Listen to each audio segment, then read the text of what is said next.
O que a gente quer é essa linha em curva, tá? Nesse modelo aqui, nessa avaliação, o gráfico apresentado aqui, a regressão é baixa e o viés também é baixo, tá? E capturar características, aqui ele conseguiu capturar características suficientes, não é todas as características, como no overfitting, não é nenhuma característica, como no underfitting, é algumas características suficientes dos dados sem capturar ruído. Veja, sem capturar ruído. E quem tem a ver com ruído? A variância. Quando a sensibilidade do meu modelo está baixa, ele não captura ruído ou flutuações, mas ele, em contrapartida, também não captura recursos, características dos dados. E aí o viés fica alto porque ele perde as características para tomar uma decisão. Quando o ruído, quando ele consegue capturar características dos dados, e é demais, a sensibilidade ficou muito alta, aí ele tem o problema de alta sensibilidade para flutuações e ruídos, ele captura tudo, inclusive todos os recursos dos dados. E aí ele faz aqui, ele entra nesse fenômeno aqui do superajuste ou overfitting. Isso aqui é o que eu quero, uma linha em curva em que ele captura características suficientes sem capturar ruído. Então, se eu não capturo ruído, mas o meu viés também é baixo, então quer dizer que eu tenho um equilíbrio, tá? Eu tenho um equilíbrio. Porque o contrário, se eu buscar um viés baixo, eu posso entrar nesse fenômeno aqui.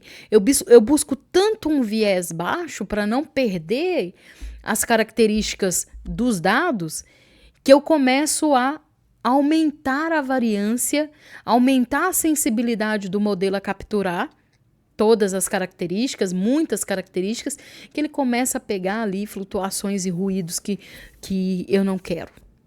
Perfeito? Então, aqui eu tenho um modelo equilibrado, que é o trade-off viés-variância, tá? Vamos lá. Vamos superar esses erros de viés e variância, tá? Como que a gente pode superar esses erros? Fazendo algumas boas práticas ou tomando medidas no nosso modelo que são praticamente mandatórias. Por exemplo, fazer uma validação cruzada, tá? Você supera esse erro aí de viés e variância. Aumentar os dados, vamos ver aí o que implica nisso, porque a gente sabe que quando eu aumento os dados, a precisão cai e como que a gente lida com isso? Fazer regularização, fazer um modelo mais simples, fazer também redução de dimensionalidade, que é ali ver, realmente eu preciso desse recurso?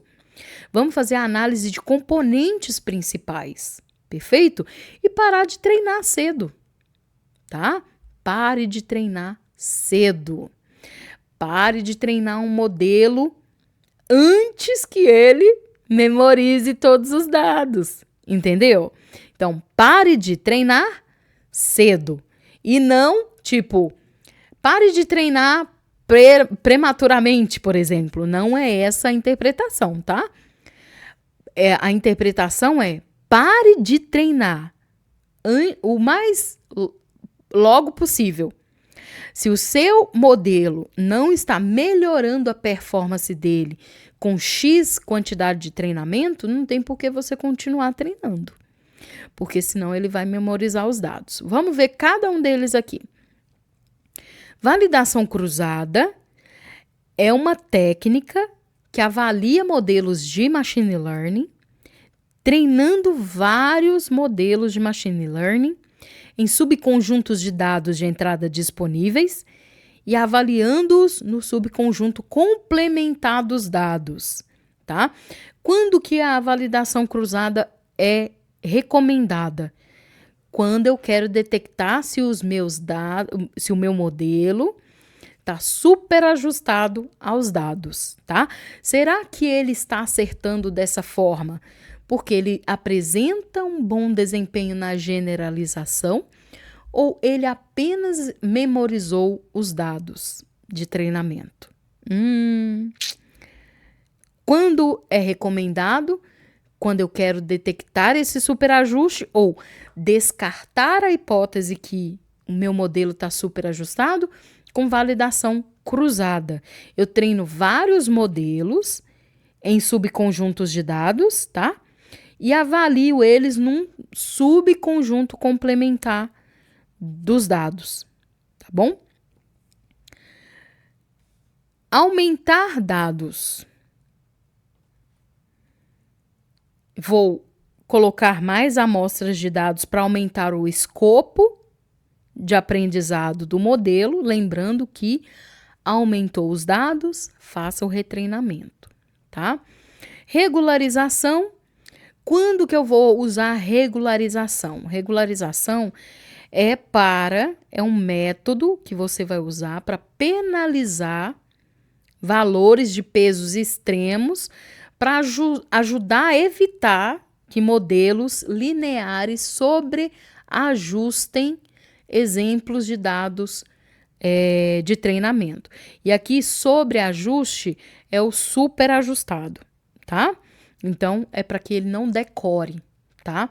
Não decore todas as características desses dados. Então, valores de pesos extremos vai ser penalizado para evitar esse sobreajuste, tá? Que ele não fique ali capturando,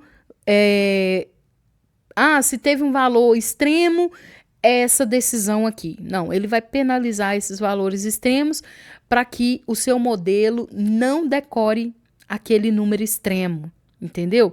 Por quê?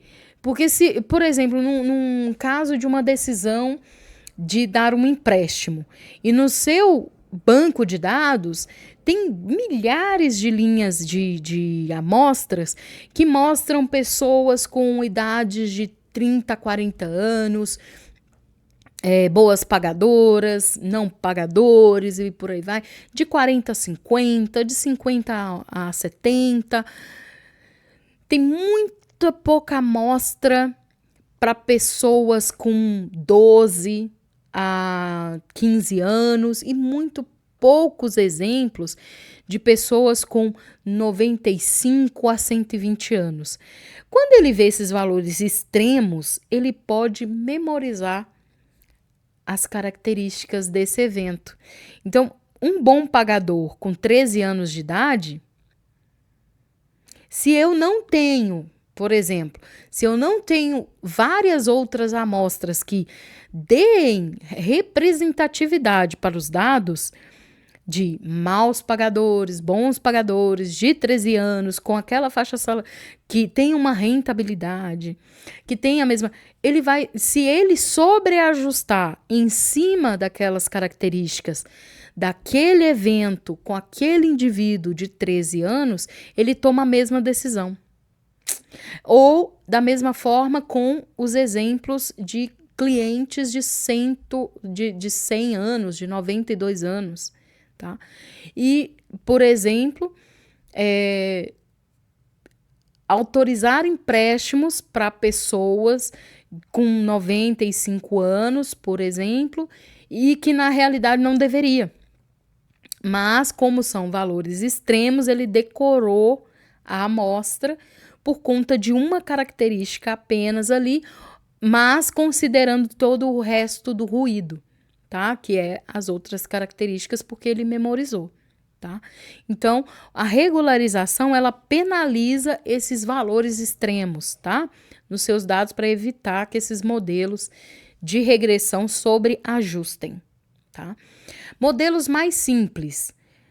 Aqui ele recomenda arquiteturas mais simples, tá? Para ajudar com overfitting, Veja que aqui nos 3 casos, deixa eu ver aqui, tirando aumentar os dados, que me parece assim, que sim, é do fenômeno do subajuste, tá? Que aí você, como ele perde as características, você coloca ali mais amostras. Validação cruzada é para overfitting, regularização é para overfitting, tá? Modelo mais simples é para overfitting. Se o modelo tiver subajustado, então underfitting, aí quer dizer o contrário, que o seu modelo pode ser muito simples, tá? Aqui é o contrário, você tem que melhorar o modelo, tá? Para ele não perder para aumentar a sensibilidade, porque o underfitting é isso, como é sub, a variância é baixa. Então, você tem que melhorar o seu modelo, ele pode estar muito simples, você melhora o modelo para melhorar, para aumentar a sensibilidade dele aos dados, tá? As características. Depois, redução de dimensionalidade, vamos ver qual que é o caso de uso aqui. A redução de dimensionalidade, a gente sabe que é um algoritmo de machine learning não supervisionado. O não supervisionado tem 2 subcategorias, lembra? Quais são as 2 categorias do aprendizado não supervisionado? Muito bem, clustering e redução de dimensionalidade. O que ele vai fazer aqui nesse caso? Ele vai reduzir a dimensão das colunas, a dimensão das características, tá? Aquele número de recursos. Você pode ter uma tabela com 50 características, 50 colunas, mas seu algoritmo usa todas elas? E se não está usando todas elas, quais são as mais relevantes para o seu modelo? A redução de dimensionalidade faz isso. Ela reduz a dimensionalidade dentro de um conjunto de dados, mantendo o máximo de informação possível, tá? Outro, e aqui com certeza é para evitar o overfitting, tá? Pare de treinar cedo. Termine o treinamento mais cedo para que o modelo não memorize os dados. Então, vimos aqui que essas tentativas, esses métodos, são uma tentativa de evitar que o seu modelo memorize os dados, tá?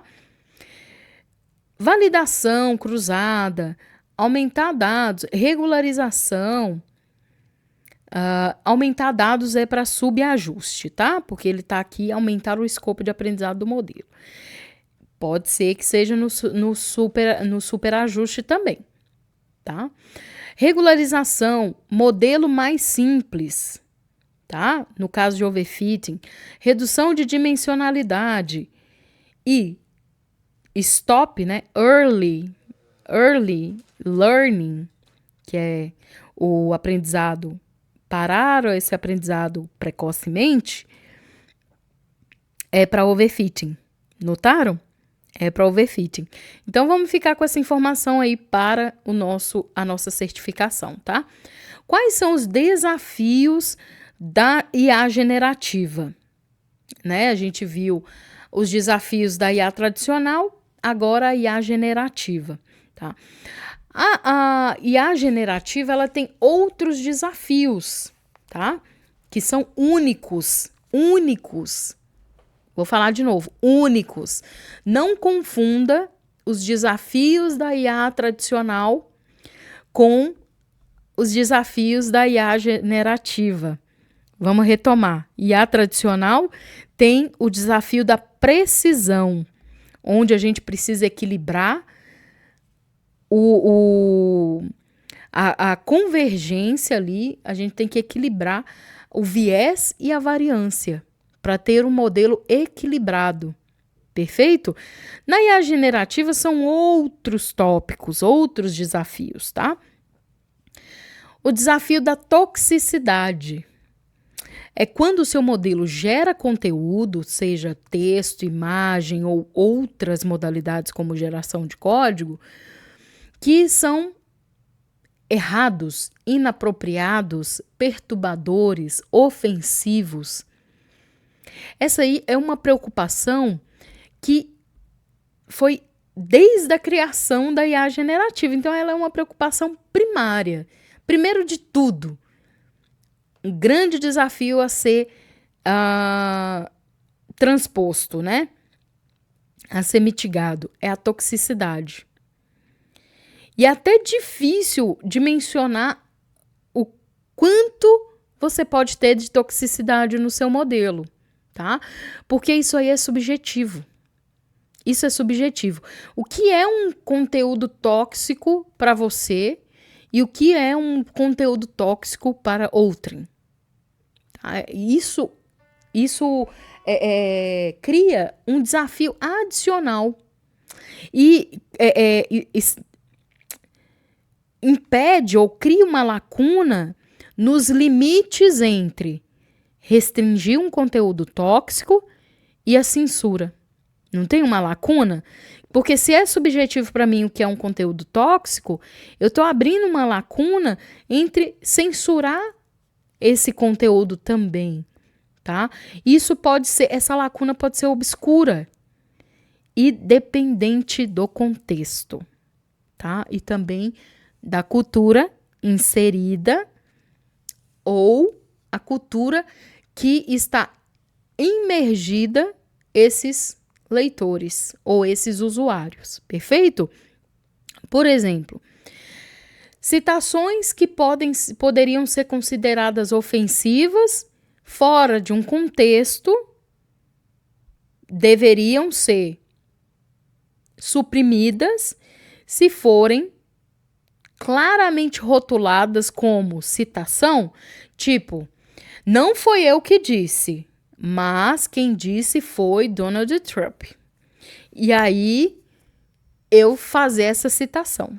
Por quê? Porque não foi gerado pela inteligência artificial, mas um ser qualquer que disse aquilo que é perturbador, que é ofensivo, que é inapropriado. Entendeu? E quanto a opiniões que podem ser ofensivas para alguns e são claramente rotuladas como simplesmente opiniões. E aí o seu modelo foi treinado com toda a internet do mundo e com todas essas opiniões incluídas. E aí você pede uma opinião na sua engenharia de prompt, né?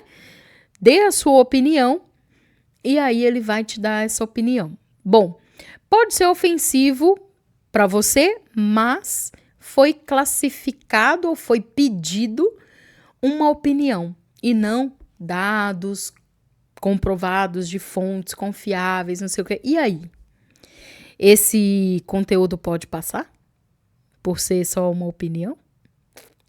É um desafio, né?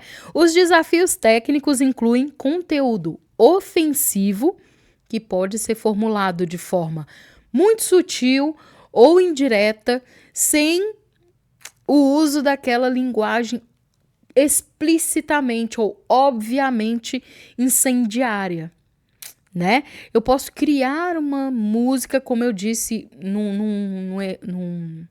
numa sessão anterior, criar uma música com uma conotação homofóbica, xenofóbica, de gênero, de raça, de forma sutil, tá? E isso gerado por uma inteligência artificial. Será que ele vai passar? Será que ele vai me dar essa saída? Outro desafio. Então, quando estamos falando do desafio da toxicidade, lembra do relacionamento tóxico, tá? Que é você ser ofensivo, você ser perturbador, um relacionamento inapropriado, perfeito? Vamos falar de alucinação. Alucinações são afirmações que parecem plausíveis, mas são incorretas, se você for verificar.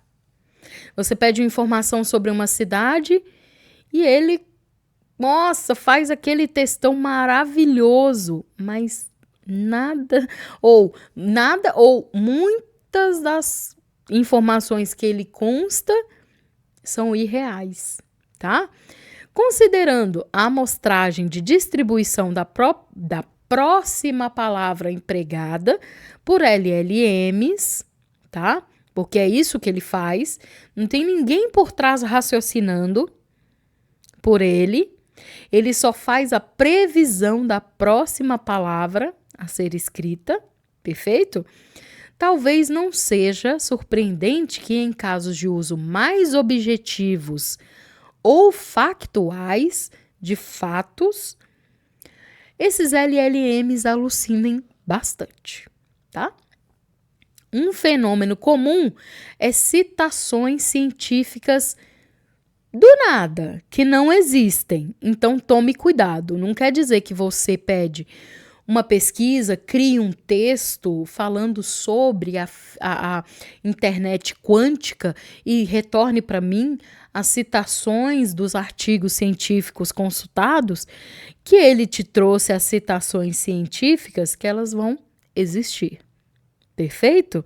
Você tem que ir lá e validar isso, tá bom? Olha o exemplo. Fale-me sobre alguns artigos de um autor em particular que você escreveu lá.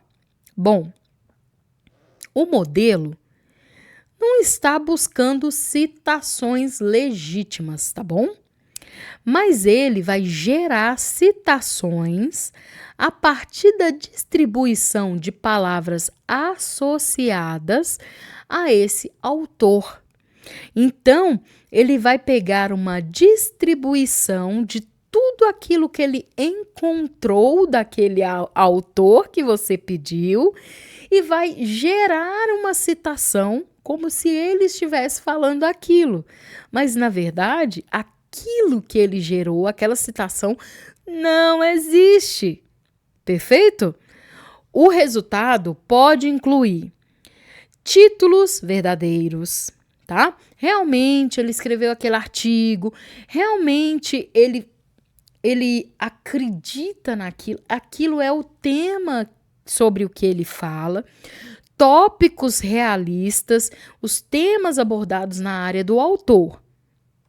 Sim, só que esses podem não ser artigos reais e podem incluir coautores que você não duvidaria que eles não existem, que seria claramente possível o Freud falar aquilo, porque é sobre esse tema que ele fala, por exemplo, o desejo sexual, né, sobre outros temas. Realmente, ele fala sobre isso e coloca o artigo científico criado com uma coparticipação, às vezes, de um aluno que você sabe claramente que foi discípulo de Freud, mas o artigo não existe, tá? E a coparticipação daquela pessoa também é mentira, tá? Então ele está alucinando. Outro problema, outro desafio é propriedade intelectual, tá? Por que propriedade intelectual é um problema para esses grandes modelos de linguagem? Porque esses modelos têm uma tendência a produzir textos ou passagens de código que estão literalmente nos dados de treinamento, tá? Ele vai copiar e colar, tá? No que estava lá, resultando em quebra na privacidade e outras preocupações. Mesmo com a melhoria, com as inovações que tem, não está impedindo ainda reproduções de conteúdo de treinamento, tá? Que sejam aí mais ambíguas, mais matizadas, tá? Ele está ainda copiando ali e colando. Qual que é o problema disso? É que se os seus dados estão expostos na internet, quando é só a rede social com a sua opinião, ok, mas se for uma patente sua que estava hospedada em algum lugar assim assado, e houve a inclusão dele no conjunto de dados do LLM, já era. Seu código está exposto aí para ser compartilhado, uma vez que houver um prompt pedindo uma tarefa como para solucionar com a sua patente. Perfeito? Olha o modelo aqui. Olha o exemplo. Crie uma pintura de um gato skatista no estilo de Andy Warhol. Se o modelo for capaz de fazer isso de uma maneira convincente, mas ainda original, porque foi treinado em imagens reais de Warhol, objeções a tal imitação pode surgir. Foi as objeções que surgiram quando uma IA generativa de áudio fez uma música com a voz do Kanye West. Olha as implicações que isso gera, né? O direito de imagem, o direito de exploração da voz, né? Da interpretabilidade do próprio cantor, né? E toda a parte financeira e de business envolvido, certo?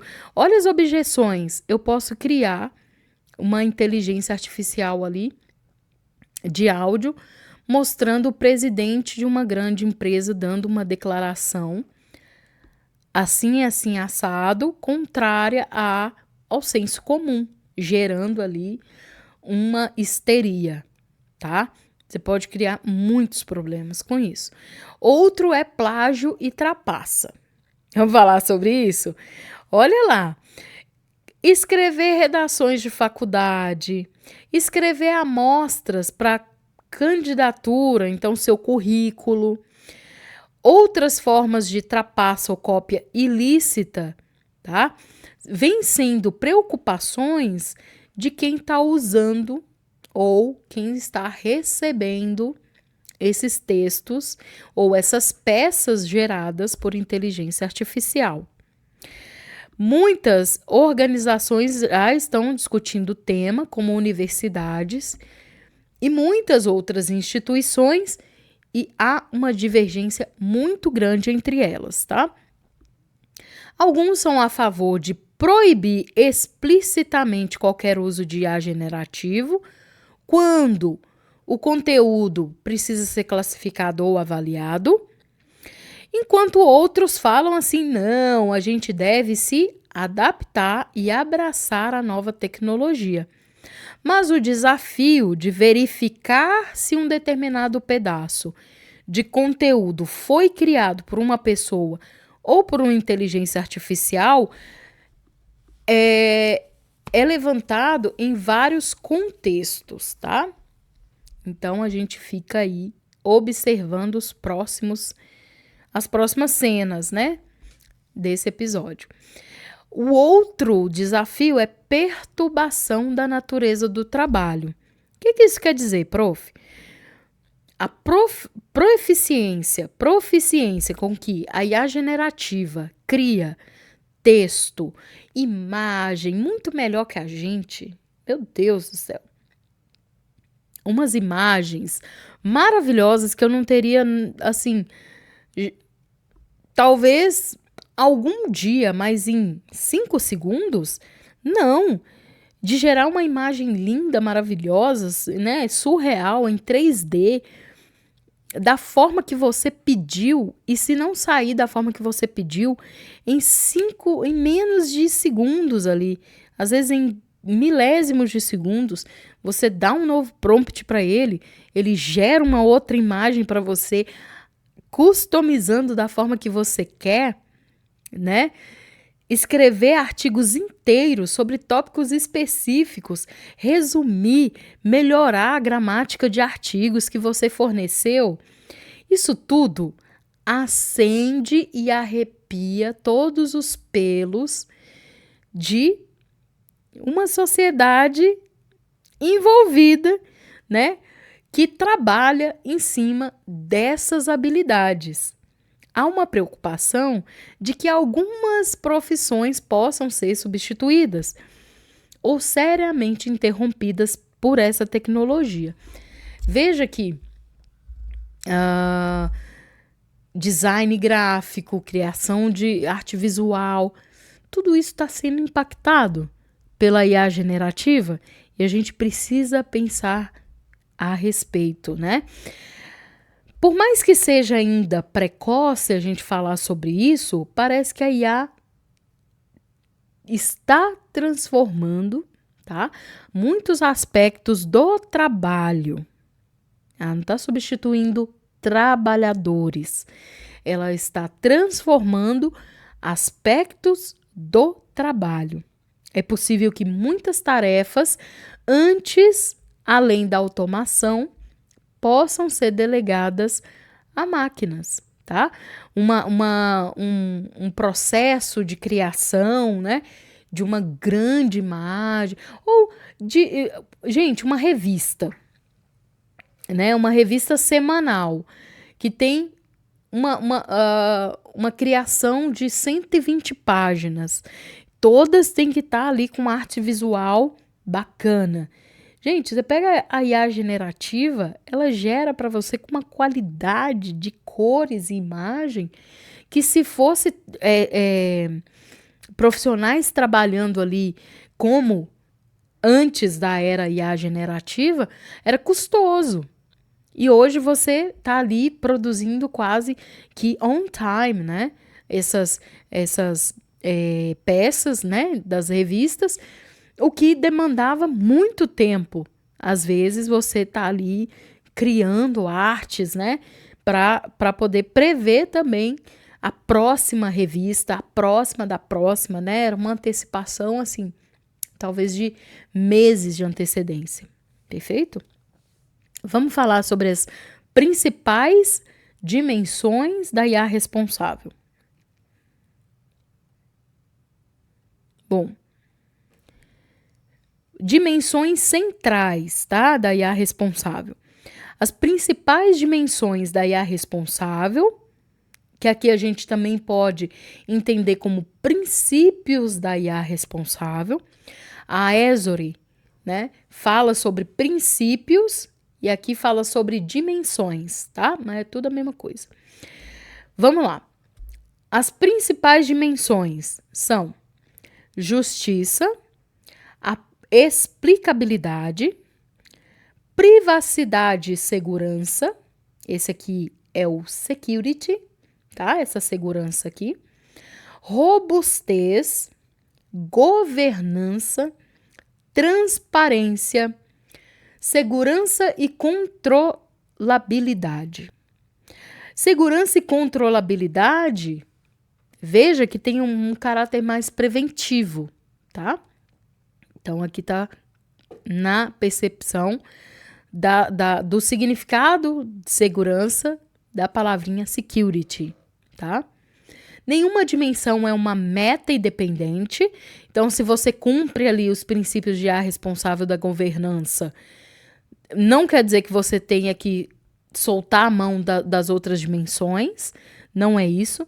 Cada tópico deve ser considerado como uma parte necessária para uma implantação completa, tá, da IA responsável.